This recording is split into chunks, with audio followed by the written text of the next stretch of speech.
এই মুহূর্তে বকেয়া ডিএ নিয়ে উত্তাল সারা রাজ্য। পশ্চিমবঙ্গ রাজ্য সরকারি কর্মচারীদের দীর্ঘদিনের প্রতীক্ষিত বকেয়া ডিএর জন্য চলছে আন্দোলন, বিক্ষোভ, অনশন, পেনডাউনের মতো বিভিন্ন মারাত্মক কর্মসূচি। তার মধ্যেই রয়েছে নবান্ন অভিযানের মতো কর্মসূচিও। রাজ্যের লক্ষ লক্ষ সরকারি কর্মচারীরা তাদের দীর্ঘদিনের এই বকেয়া ডিএ আদায়ের লক্ষ্যে কিছুদিন আগেই নবান্নের সামনে অবধি অবস্থান বিক্ষোভ করে শোরগোল ফেলে দিয়েছিলেন নবান্নে। তাছাড়াও আরজিকর হাসপাতালে কর্মরত জুনিয়র তরুণী চিকিৎসকের ধর্ষণ ও খুনের ঘটনার প্রতিবাদে জুনিয়র ডাক্তারসহ সাধারণ মানুষদের সম্মিলিতভাবে নবান্ন অভিযানকে ঘিরে চরম অস্বস্তিতে পড়েছিলেন মমতা সরকার। আর এবার অবশেষে আবারও নবান্ন অভিযানের ডাক। অ্যাকচুয়ালি ফের এবার নবান্ন চলো ডাক দেওয়া হয়েছে। সোশ্যাল মিডিয়ায় ছড়িয়ে পড়েছে নবান্ন চলো ডাক দেওয়া সেই পোস্টার। সেখানে উল্লেখ করা হয়েছে আগামী বৃহস্পতিবার ওই নবান্ন চলো কর্মসূচি হবে। কিন্তু এই কর্মসূচি কে বা কারা করছে এমন প্রশ্নই এখন উঠতে শুরু করেছে।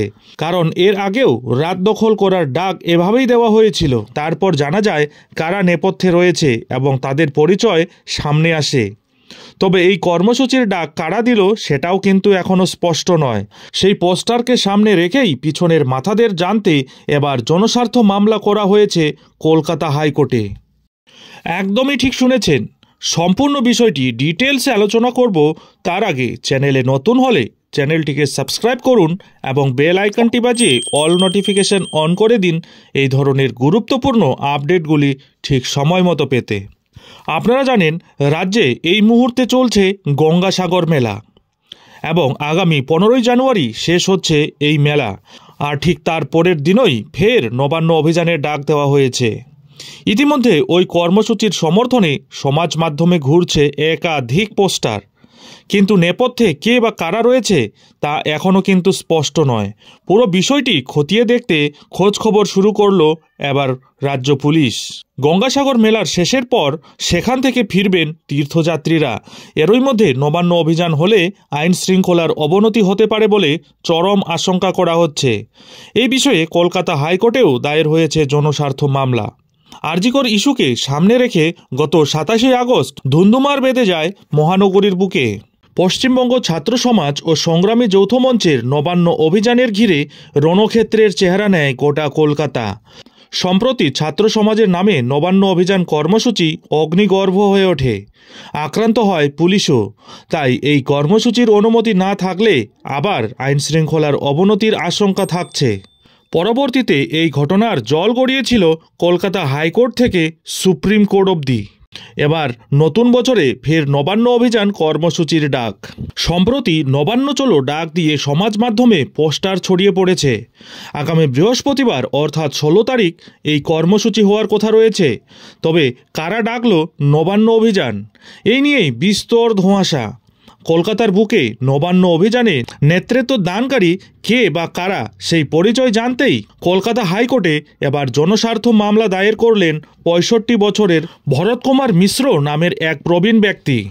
জানা যাচ্ছে চলতি সপ্তাহে হতে চলা এই নবান্ন অভিযান যাতে আটকানো যায় সেই আবেদন জানিয়ে কলকাতা হাইকোর্টে মামলা করেছেন ওই প্রবীণ।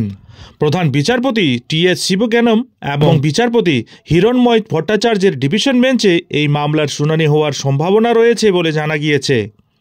সমাজ মাধ্যমে যে পোস্টার ভাইরাল হয়েছে তাতে বলা হয়েছে আগামী 16 তারিখ দুপুর 1টায় ওয়েলিংটন স্কোয়ারে জমায়েত হবে, তারপর মিছিল যাবে নবান্নের দিকে। এতে স্লোগান রয়েছে রাত দখলের পর আজ দাবি দখল। কিন্তু কে বা কারা এর পেছনে, নেতৃত্বে কারা তার কোনো উল্লেখ নেই এই পোস্টে। এই নিয়েই মামলাকারীর অভিযোগ, এই কর্মসূচির কারণ কি, কারা করছে? পুলিশের থেকে কোনো অনুমতি নেওয়া হয়নি বলে অভিযোগ মামলাকারীর বক্তব্য আগামী 15ই জানুয়ারি গঙ্গাসাগর মেলা শেষ হবে। সেখান থেকে তীর্থযাত্রীরা ফিরবেন। ওই একই সময়ে শহরের বুকে এই ধরনের মারাত্মক কর্মসূচি হলে অবশ্যই সমস্যা হবে। তার বক্তব্য, যে বা যারা এই কর্মসূচির আয়োজন করেছেন তারা সামনে আসুন। একই সঙ্গে গঙ্গাসাগর মেলা শেষের প্রসঙ্গটি টেনে কর্মসূচির দিন এবং স্থান পরিবর্তনের দাবিও জানিয়েছেন ওই ব্যক্তি। আদালতে তার আর্জি, অভিযানের নামে আবার অশান্তি তৈরির চেষ্টা হচ্ছে কিনা সেটাও খতিয়ে দেখা দরকার। কারণ এর আগে অর্থাৎ গত আগস্টে ছাত্র সমাজের ডাকা নবান্ন অভিযানকে ঘিরে চূড়ান্ত গোলমালের পরিস্থিতি তৈরি হয়ে গিয়েছিল। বর্তমানে আর.জি. কর হাসপাতালের মামলা একদিকে শিয়ালদা কোর্ট, অপরদিকে সুপ্রিম কোর্টে বিচারাধীন, আর তদন্ত করছে কেন্দ্রীয় তদন্তকারী সংস্থা সিবিআই। তাছাড়া নির্যাতিতার বাবা মা সর্বোচ্চ আদালতের দ্বারস্থ হয়েছেন। তাহলে আবার কেন এই মিছিলের ডাক? উঠে গেছে একাধিক প্রশ্ন। এখন জুনিয়র ডাক্তারদের দাবি মেনে হাসপাতালগুলিতে ব্যবস্থা নেওয়া হয়েছে। আবার কদিন পরই মুখ্যমন্ত্রী মমতা বন্দ্যোপাধ্যায় ডাক্তারদের সঙ্গে মুখোমুখি বৈঠকে বসে মনের কথা শুনবেন। সেখানে পরিচয়হীন একটা মিছিলের ডাকে কোনো কারণ কেউ খুঁজতে পারছেন না।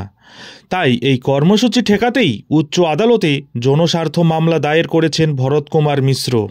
নবান্ন অভিযান হলে তীর্থযাত্রীদের সমস্যার বিষয়টি উল্লেখ করেন তিনি। মামলাকারী নিজেও গঙ্গাসাগর যাত্রার সঙ্গে সম্পর্কিত একটি সংস্থায় যুক্ত আছে বলে জানা গিয়েছে। এ আবহে ঠিক কী উদ্দেশ্যে কারা এই কর্মসূচির ডাক দিয়েছেন তা জানতেই আদালতে মামলা করেছেন তিনি। ওয়াকিবহাল মহলের মতে পোস্টারের স্লোগান থেকে স্পষ্ট আর.জি. কর সহ বিভিন্ন দাবির কথা বলতে চাইছেন আয়োজকরা। ঘটনার নেপথ্যে বিশেষ একটি রাজনৈতিক দলের মদত রয়েছে বলেও দাবি পুলিশের এক কর্তা বলেন, এখনও এই ব্যাপারে কেউ কোনো অনুমোদন চেয়ে আবেদন করেননি, তবে পরিস্থিতির দিকে নজর রাখা হচ্ছে। চলতি সপ্তাহে এই মামলার শুনানিতে টি.এস. শিবজ্ঞানম এবং হিরণময় ভট্টাচার্যের ডিভিশন বেঞ্চ এ ব্যাপারে কী রায় দেয় সেদিকেই তাকিয়ে গোটা রাজ্য। নজর থাকবে সেদিকে। যাই হোক, এখন এখানেই শেষ করছি। এই ধরনের পরবর্তী গুরুত্বপূর্ণ আপডেটগুলি ঠিক সময় মতো পেতে অবশ্যই চ্যানেলে চোখ রাখুন।